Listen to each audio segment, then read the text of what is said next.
Good evening. I'm Kelly Wright. Thanks for joining me as we spend this next hour together. As always, I do sincerely hope you're safe and well, taking care of yourself and your family because you matter. My opening observation tonight, the battle for the White House. Are you ready to rumble? Because certainly that's what it's going to be. It's going to be a rough and tumble kind of campaign. We're going to see a lot of fireworks and a lot of jabs thrown at everybody. In fact, it's going to get downright ugly. But the point of the matter is, in this age of coronavirus, which has now claimed more than 170,000 lives here in the United States alone, the Democrats launched their convention tonight, observing the importance of social distancing. They're offering a virtual convention this week. And tonight, they have several speakers scheduled. Among them, former Republican Ohio Governor John Kasich, Senator Bernie Sanders, and Michelle Obama. Now, the buzz of this convention is still surrounding Joe Biden's pick of Senator Kamala Harris to be his running mate as vice president. Since that time, she has come under a lot of fire, a lot of attack from the Republicans, as you might expect, also from the President of the United States, who has called her nasty. But she appears to be taking it all in stride, even stating, this is going to be a knockdown, drag-out fight, and we are ready. Tonight, the Democrats will talk about unity this week. They'll try to unify behind the Joe Biden, Kamala Harris ticket, and they need to be unified. But let's look at this in the larger context. Unity is something all of us need, on the left, on the right, in the middle, because we are still in the midst of fighting a pandemic. We are still in the midst of trying to take care of each other through this pandemic.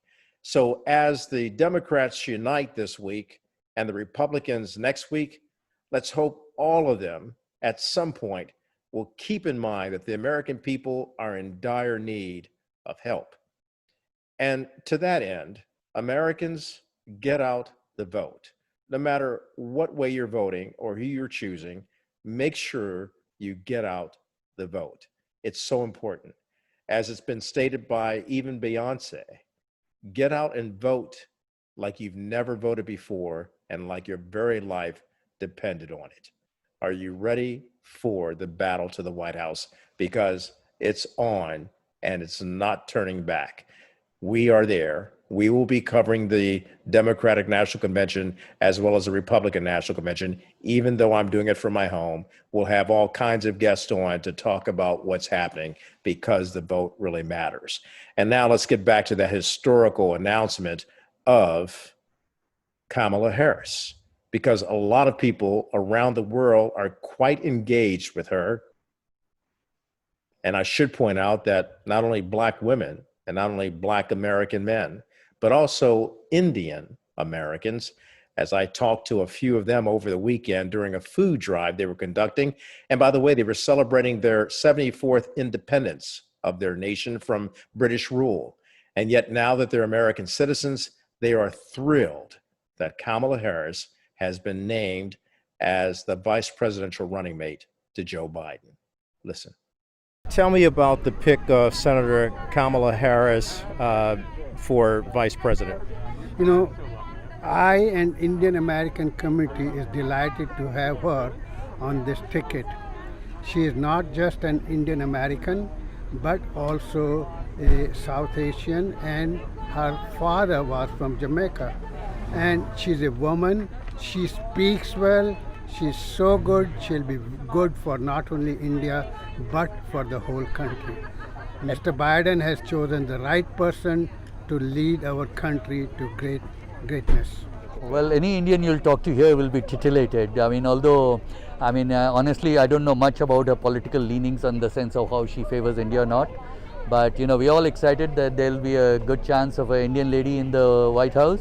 And joining me now is Gilda Cobb-Hunter, and certainly she's been on this program numerous occasions in the past, and she's no stranger to the Kelly Wright Show. I'm always delighted to have her on because of her astute abilities in understanding politics and making it understandable to each and every one of us who sometimes look at politics and say, enough is enough, I don't understand, just make sure that I get out there and vote. Gilda, good to have you on today. Tell me. Thanks, Kelly. It's always good to see you and be with you and your audience. Give people the background of all that you do for this country from right there in Orangeburg, South Carolina.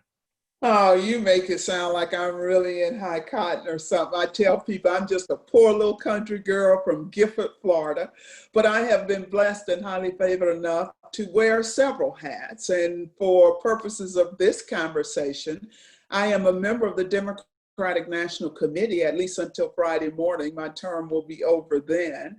I serve in the South Carolina House of Representatives, and I am president of the National Black Caucus of State Legislators, a group that represents over 700 Black legislators across the country. You're fired up and you're ready to vote. Will you stay with me on the other side of the break? I'd like to talk to you about some of the things that are going on politically beyond the convention. Of course, that's the post office situation and the fact that Congress, or the House at least, under Nancy Pelosi is being called back to act on that. We'll be back with more Gilda Cobb-Hunter right after the break.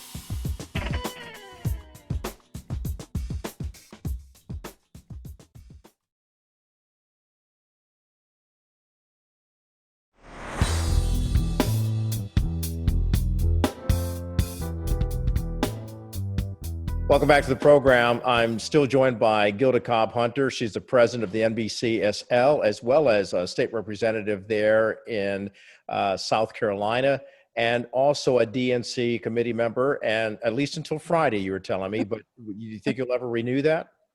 No, I chose not to run again for the DNC. I'd been on for 20 years, and I thought it was time for someone else to have that opportunity to be a part of the DNC and represent South Carolina. Okay. Well, let me ask you about this entire furor over the post office, and of course the absentee mail-in, or the mail-in ballots, I should say. Right. And the fact that the president has been so adamant about trying to block that, as well as Republicans. What are your concerns about what's happening with the post office? Well, my concerns with the post office have been years. It's not this latest with the absentee balloting is just highlighting some of the issues surrounding the post office.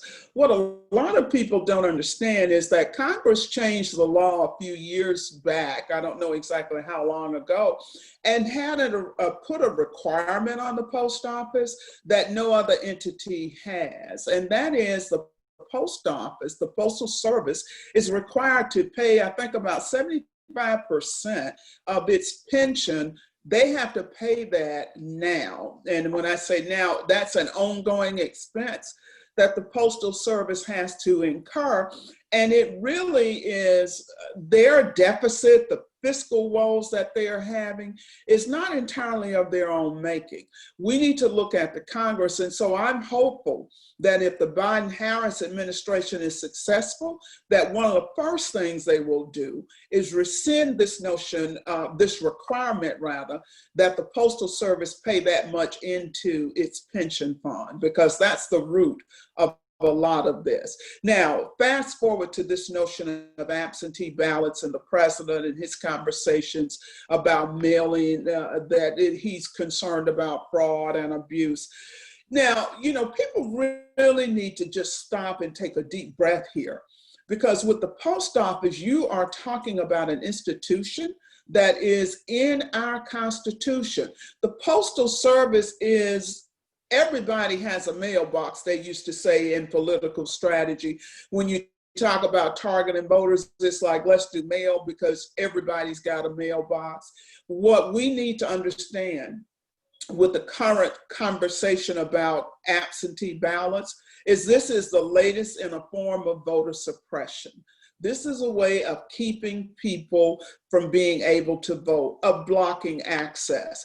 And quite frankly, it is really beyond unconscionable that in a day like now, when we have a pandemic that we can't control, that we don't know where it's coming from, we want people to do as they did in the state of Wisconsin and Milwaukee, where they only had one polling place open a few months ago, and over 9 or 10 people contracted the virus by simply trying to exercise the right to vote. This is America. We can do better than this. I used to say we're better than this. I don't say that anymore because I'm not sure that we are, because we keep allowing all of these things to happen and there doesn't seem to be any brushback, any blowback. So I would encourage folks to not agonize, but organize. This administration is doing everything they can to make sure that the vote does not come out. We got 80 days. There are opportunities out there for us to work with our local voter registration election commission, create vote centers where we can organize and have these secure drop-off spots for ballots so that crush is not on the Postal Service if they don't provide some relief. So there are some things that we need to be talking about other than Donald Trump being Donald Trump. I mean, this administration has made it clear that they are not fans of providing access for Black and brown voters, vulnerable communities. So we got to get beyond complaining about the president. We've got to figure out a plan B, plan C, plan D, however many plans we need to make sure that this vote gets out in November, because we need to make sure that the message that voters send on November 3rd is we want to change. And it can't be, there can be no doubt about that. And for that message, for that kind of clarity, we've got to have a really large turnout. Gilda Cobb-Hunter, Madam President, State Representative, DNC member, it's my honor to have you. God bless. We'll see you then. Take care. We're back with more after this.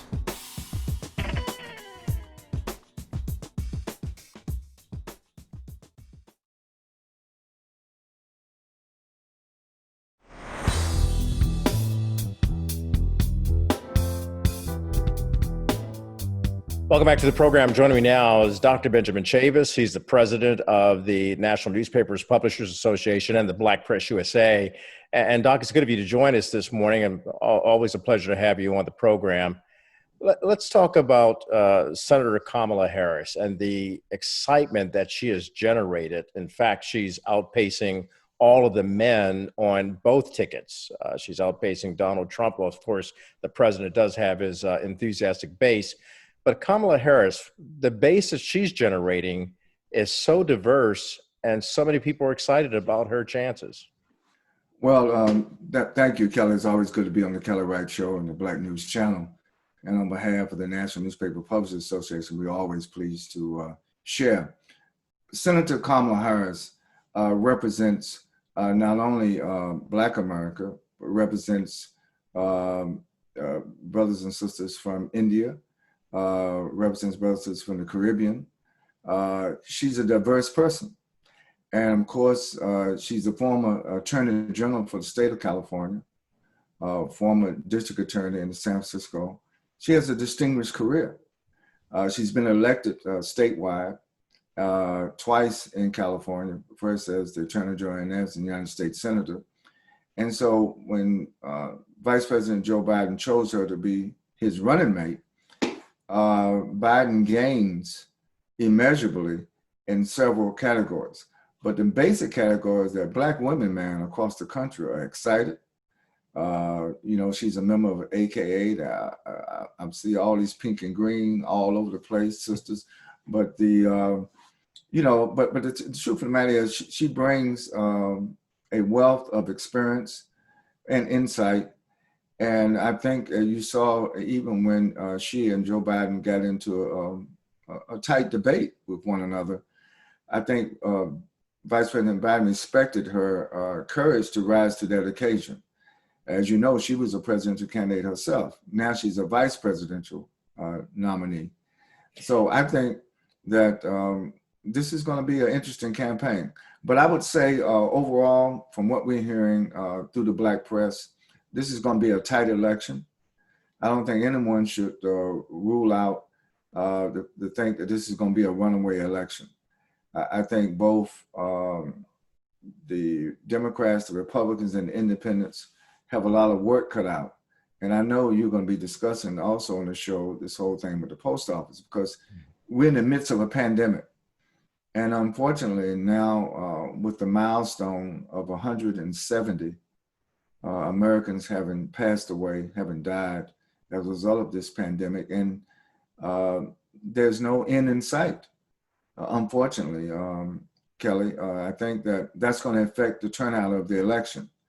And that's why the Congress has been called back this week to deal with mail-in balloting, mail-in voting, and whether or not the United States Postal Service has capacity to handle millions and millions of voting. I think they do have the capacity, but they need to make sure that they're at an optimal. And I think there's been some downsizing of the Postal Service. There's been some removal of places to put your mail boxes, and there's been some downsizing of the equipment. So this is going to be a major issue this week, even though we're going to have the Democratic Convention that starts tonight, and we have the Republican Convention next week that starts. This whole issue of the United Postal Service has now brought to the front of the agenda in terms of the political debate, but I would also say the political divide. Mm-hmm. And I think that African Americans, whatever we do, Kelly, we have to make sure we do not allow for the Black vote to be suppressed. And I think that go back to your question, does Kamala Harris, the Senator Kamala Harris, represent an advance in terms of getting out the vote, particularly in Black America? The answer is absolutely yes. I think she's inspiring. I think she's motivational. And I think that people have a chance to not only have the first woman vice president in America, but the first Black woman to serve in the Oval Office. And I think this is going to be a historic turnout. Well, I'd love to have you on as often as possible to talk about like a recap of what happened each night, if you're available. I'm available. Yes, I'm available. Love to have your insights in terms of what's happening. So if we can get with you again tomorrow to talk about what happens tonight on the floor of the convention. Of course, this is a unique convention because it's virtual. We look forward to having you on to give your commentary and analysis of what's going on. Right. Now, let me just project ahead. I understand that you and the Black News Channel, we're planning a special election night coverage. So we're also going to be involved on that great day, November the 3rd, when the United States goes back to have a national election. And some states are early voting before November the 3rd. So we also want to monitor what's happening.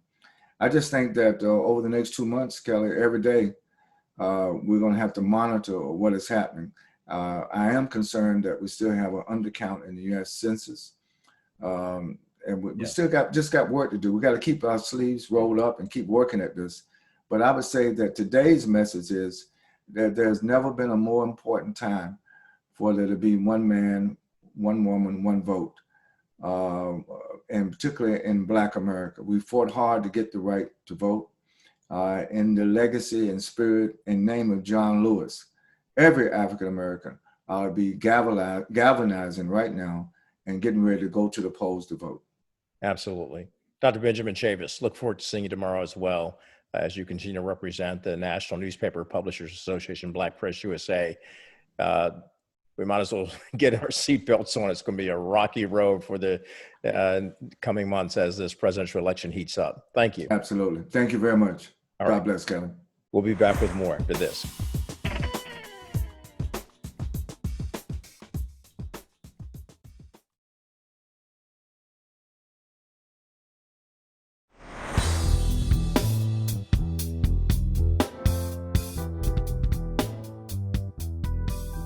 And welcome back to the program. Just over my shoulder, you can see that many people are here in Montgomery County, Maryland, at the Neelsville Presbyterian Church, which is an historic church that's been here since 1845.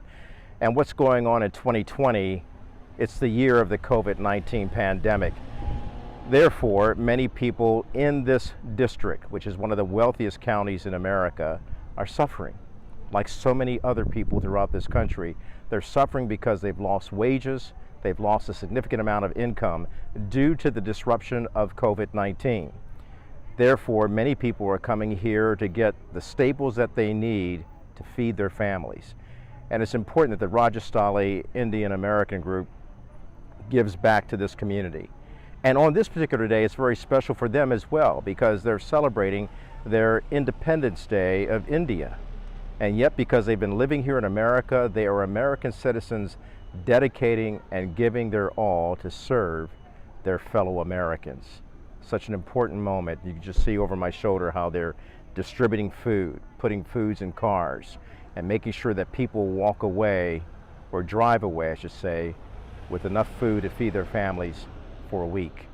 Such an important thing that's going on throughout America today. There are food drives and food giveaways all over this country, and it's because people care. And Rajiv, what are you distributing? What are you giving away to people? Okay, so we have basically two sets of things here. So on the left side you see are the boxes of produce. They have typically in there potatoes, tomatoes, cabbage, lettuce, onions, oranges and all. And in the grocery bags that we assembled with the donations we collected are Cheerios, loaf of bread, various canned items like pasta sauce, soup, evaporated milk. There's also some mac and cheese, and so they're about 10-12 pounds in the grocery bags, and they're about 20-25 pounds in these produce. So each family is getting about 30-35 pounds. As you notice, they get one of each, and we hope this will last them for at least 3-4 days. And we also keep in the brochures we have in the bags, we have brochures about where they can go for additional help. So there are various food centers in the Germantown area, Montgomery County, where they can go to get additional food. And the volunteers you have here today, they're celebrating their native country Independence Day. That's right. And what a great way to serve. Right. So yeah, I'm glad you brought that up, because if you notice, most of the volunteers will have the colors of the Indian flag. So if you've taken the photo of the Indian flag which is behind you, or if you notice on some of the stalls, so we have orange, white and green as the basic colors of the flag. So most of our volunteers from our associations are wearing either orange or green shirt, and some have gone all out and they've got a full ensemble of the Indian flag. Yes. There are two people here I can see on the right. They have all the colors in their dress. So that was a little pep thing we did for our volunteers to say, let's do something special. So we have a stall here which is decorated with some Indian artifacts and cultural things. You know, Rajiv, you've got doctors out here, professionals out here, absolutely, students out here. Absolutely. They're young, they're old, they're all pitching in to help out. Right. Absolutely. And this is what America is made of. People who are willing to do the best they can to help those of us who are in the worst situation. Absolutely. And certainly COVID-19 has put us in the worst situation. Right, right. What would be your message to Congress and the President about the stalemate that's going on with regard to putting out a stimulus package that will help people in dire straits? I think it's a really loaded question, because we have seen a really, I must say, the amount or lack of action in the Congress and the executive branch is really troublesome. We have a crisis where people are dying by thousands every day and more are suffering, and I am really shocked at how inadequate the response of the government is. I mean, it's at all levels, I would say. It's just not at the federal level. I think there's also state and local. And local. And I think so coming down to here, it's easier for us at the micro level to help people, because we can work efficiently, we figure out who needs help. But I think in the national level and the state level, it's still been very slow. It's really important for us to make sure that folks understand and see the need that's out here in our community, in this Germantown, Clarksburg, Montgomery Village community. It really is something that highlights how people are still struggling, and we really want to make sure that we educate folks about what they can do.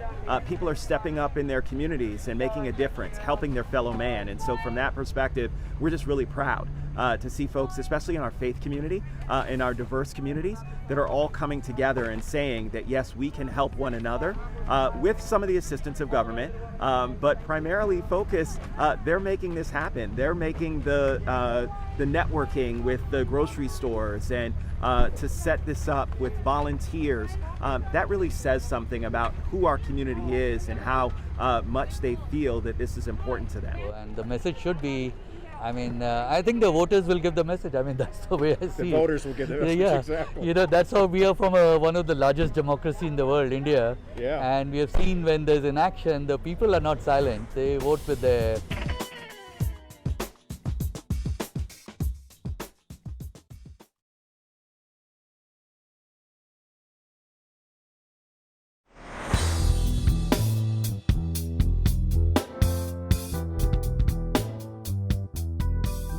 Really exciting to see today, and on the other hand, it's really emblematic of Montgomery County.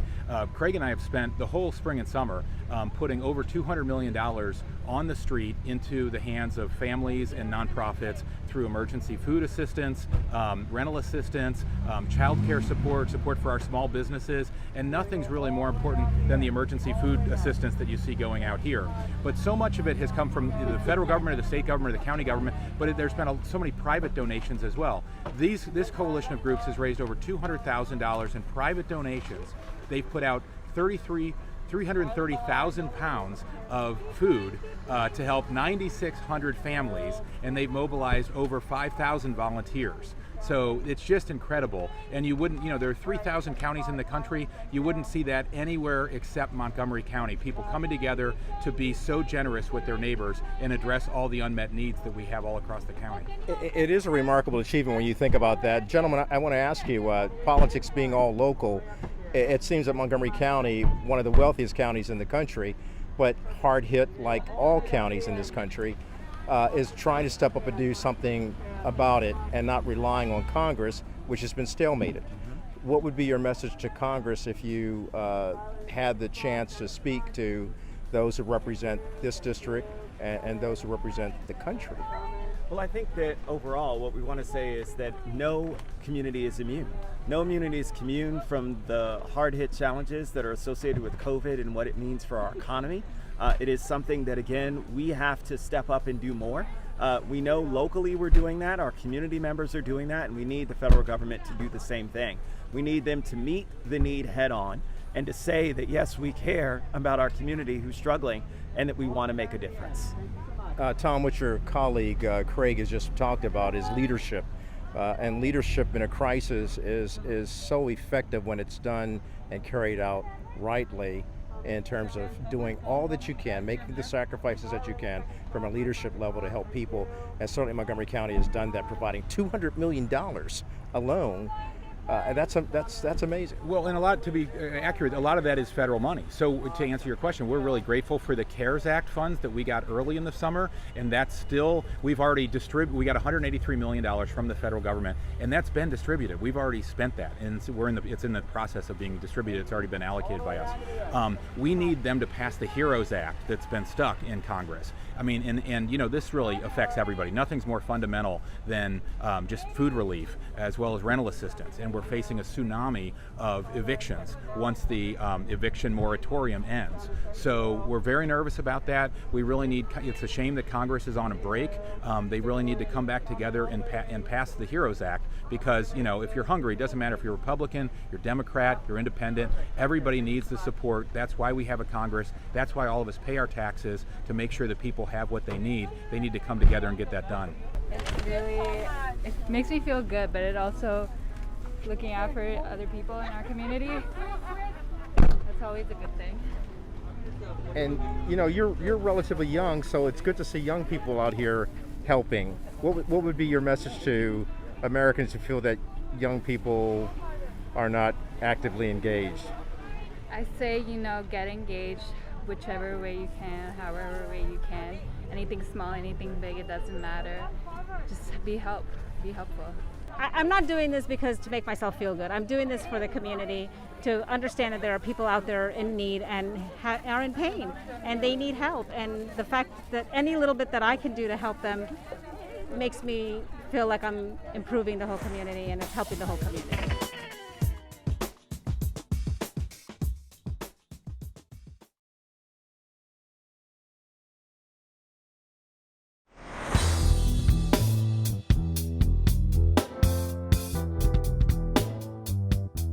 So throughout this pandemic, people have learned how to be very innovative, especially those who are involved in the charities of providing food distribution to those who are in need of food. It doesn't matter what color you are, it doesn't matter what background you have, it doesn't matter what financial status you have. This is a dire time, and this is what the country needs to see more of. People helping people, coming together, brother to brother, sister to sister, to help each other out. As I walk through this parking lot, I wanted to show you what it's like to see all of these cars that have come here with families, with people who are picking up food donations to provide for their families at home because they're not earning the income they used to have. In fact, can you imagine, and some of you have because you're going through it, no income coming into the home because of the COVID-19 disruption to your economy. As a result of that, people are in need. And with Congress sitting on the sidelines, idly watching by and not getting involved actively to keep benefits going and that stimulus check going, well, we could see more food lines like this coming along. A deal has to be made in Congress in order to provide care, compassion, and money to help these families not survive, but thrive, even in the midst of a pandemic. That is not their fault. Look at all of these cars and then listen to the people who talk to me about their status now in the wake of COVID-19. Need this, so it's a wonderful thing. How tough has it been for you right now? It's been a little tough. Luckily, it's things like this and programs like this has been a blessing because I don't have to worry about getting food and worrying about where it's coming from. So it's been a true blessing. God bless you. Thank you.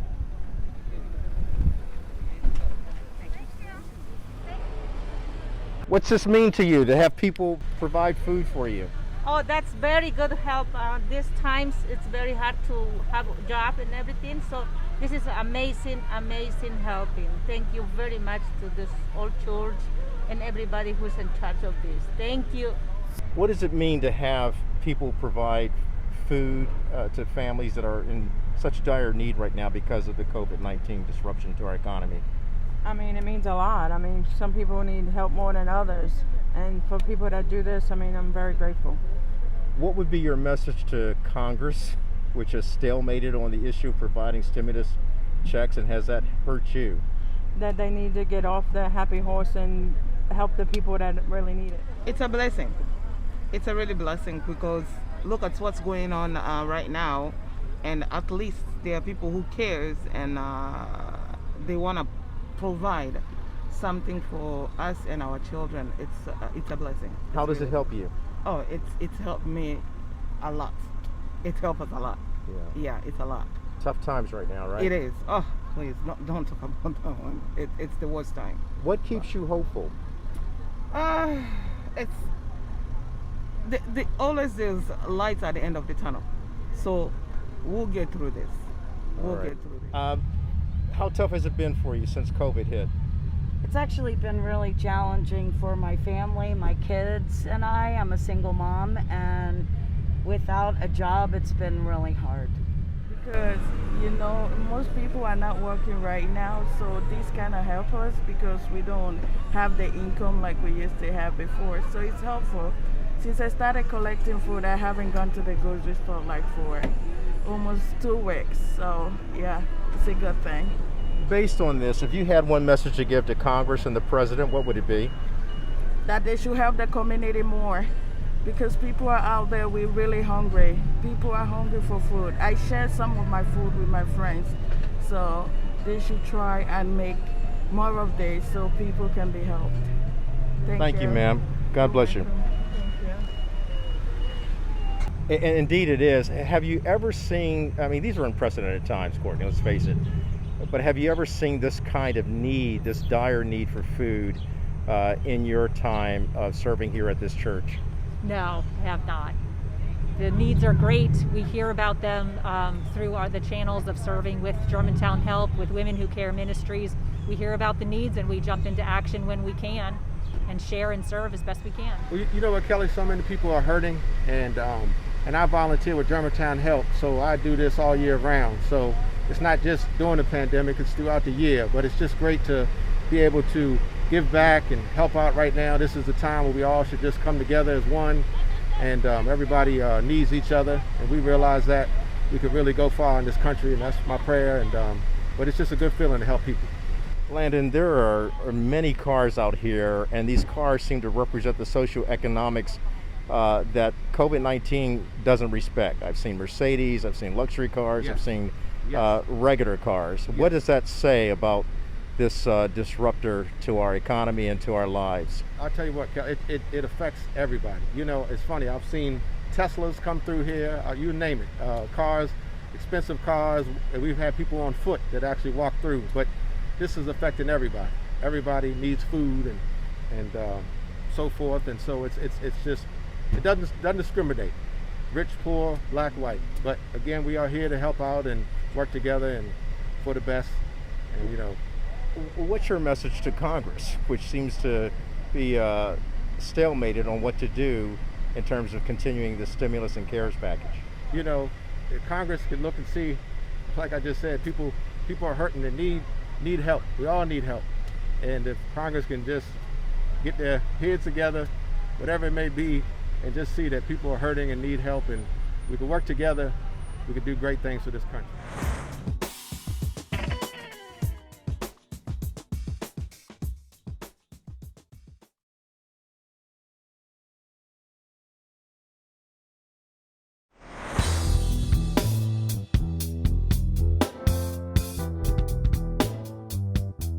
So welcome back to the program. Joining me now is George and Tandra Gregory. They're the founders of Journey for Life. And as you can see, they also support the Los Angeles Chargers. That's because they're chaplains, NFL chaplains for that team.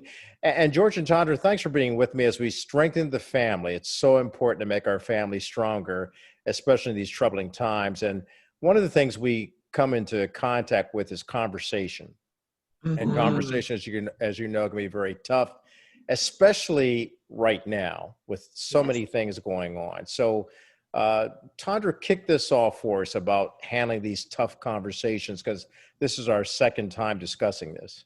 Yeah, so this is part two, right? So it's making sure we have the right timing with tough conversations, but then also we got to have the right words to say when we have a tough conversation, right? And sometimes we avoid tough conversations because they can get so heated, or we don't know how to say what we need to say in an effective way. So we like to give tips to help couples and empower them on how to have these tough conversations, because they're necessary for us to move forward and progress in our relationships. Yeah, I just wish we had a couple like us around when we first got married. It would have taken out a lot of the edge, I'll tell you that. Yes. And even, Kelly, we just want to remind your viewers too, we do Saturday Night Lives for couples where we do continue to tackle and go in more in depth on topics like this for any people who might be interested in going deeper in these topics. You know, tough conversations, they're tough. So what are the points in trying to break through in order to have those tough conversations and still feel like you have your dignity? Yes, yes. So we want, one tip is to start your conversation off positively, right? Because however you start off a conversation is most likely how it's going to end. So if you start off harsh, it's going to end harsh. So you want to be positive. You want to balance out any negative or constructive criticism with positivity, right? We want to, when I work with couples that have to talk about things that they've been hurt or things that they're disappointed in or let down in, I always tell them, hey, why don't you write it out first? Have a plan on what you want to say and how you want to say it. Yeah.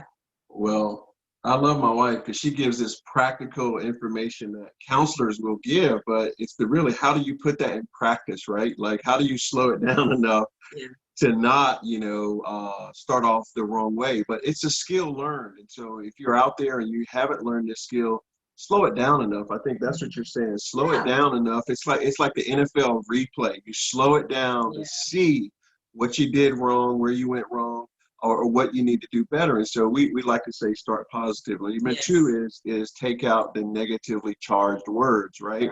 So we know what hot buttons to push.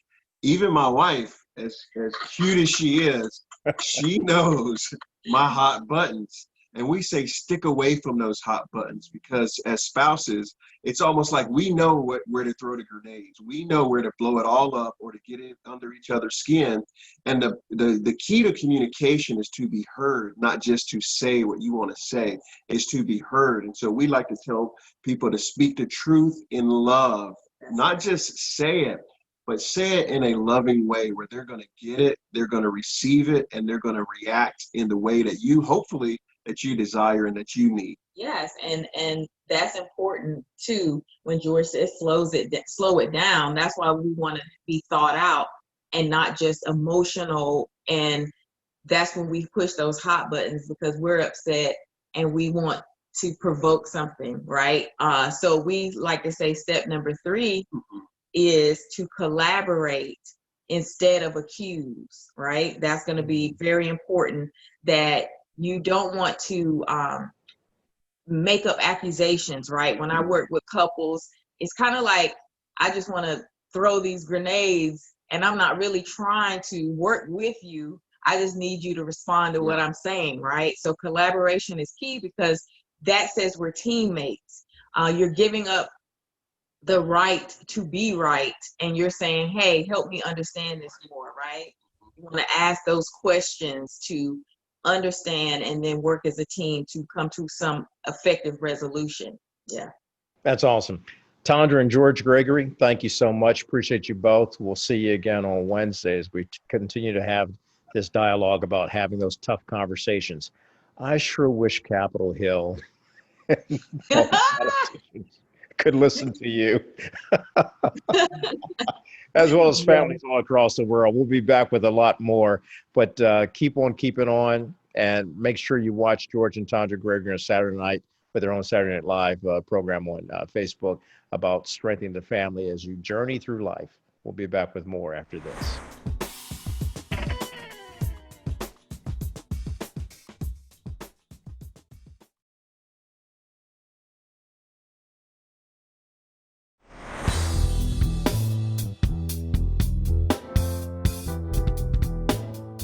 And welcome back. I want to thank all of the guests who appeared on today's show. And I especially want to thank you for watching. I appreciate each and every one of you. My final word is, as we look over my shoulder, one of the greatest scriptures or passages in the Bible states that whatsoever you do for the least of these, that you've done unto me. And it's wonderful to see that Americans are helping Americans. It's wonderful to see that they are embracing what's going on with this COVID-19 pandemic. Despite the fact that politics abounds and we have mixed messaging coming all over America, from the White House to Congress to governors to states, the bottom line is that we, the people, have to get out and do things like this to help each other. Hopefully, we've learned from this to be righted, ignited, and united, to spread not fear, not panic, not dread, but love, freedom, and peace. Good night, everyone. It's all right. Just give it time, give it time. Come on, y'all. Get on board. Mankind won't survive if our hearts beat inside a hateful rhythm. You see, love isn't bought, but comes with a price of forgiveness, and we all bleed the same. Hey. If you don't feel it now, just wait.